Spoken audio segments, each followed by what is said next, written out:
ನೋಡಿ ಗೌರಿ ಹೂವು ಅಂದರೆ ಯಾವ ಥರ ಇರುತ್ತೆ ಅಂದರೆ ಈ ಥರ ಇರುತ್ತೆ. ಇದ್ರ ಗಿಡ ಈ ಥರ ಇರುತ್ತೆ. ಇದರಲ್ಲಿ ಇನ್ನೂ ಕಲರ್ಸ್ ಬರುತ್ತೆ.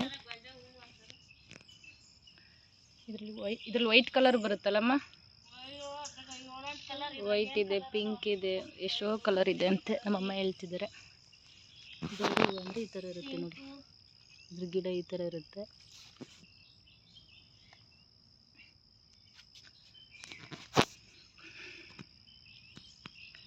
ಇದು ನೋಡಿ, ಇದ್ರ ಬೀಜ ಯಾವ ಥರ ಇರುತ್ತೆ ಅಂದರೆ ನೋಡಿ, ಹಿಂಗೆ ಅಂದ ತಕ್ಷಣ ನೋಡಿ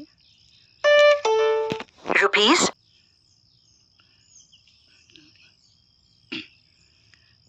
ಇದೇನು ಬೀಜ ಆಗಿಲ್ಲ ಅದಕ್ಕೆ. ಇದು ಗ್ರೀನ್ ಕಲರ್ ಇದೆ. ಇದು ಫುಲ್ ಬೀಜ ಆದರೆ ಬ್ಲ್ಯಾಕ್ ಕಲರ್ ಬರುತ್ತೆ. ಇಲ್ಲಿದೆ ನೋಡಿ, ಮುಟ್ಟ ತಕ್ಷಣ ಅದೇ ಹೊಡೆದು ನೋಡಿ. ಬೀಜ ಇದ್ರದ್ದು ಈ ಥರ ಇರುತ್ತೆ, ಕಾಣಿಸ್ತಿಲ್ಲಲ್ಲ. ಇಲ್ಲಿ ಬ್ಲ್ಯಾಕ್ ಕಲರ್ ಇದೆಯಲ್ಲ, ಇದೇ ಇದ್ರ ಬೀಜ. ಹಿಂಗೆ ಹಾಕಿದ್ರೂ ಸಹ ಬರುತ್ತೆ ಅದು.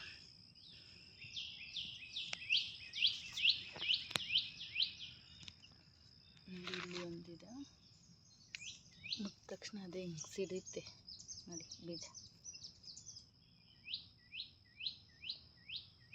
ಹಿಂಗೆ ಹಾಕಿದ್ರೆ ಸಾಕು ಅದೇ ಬಿಡುತ್ತೆ.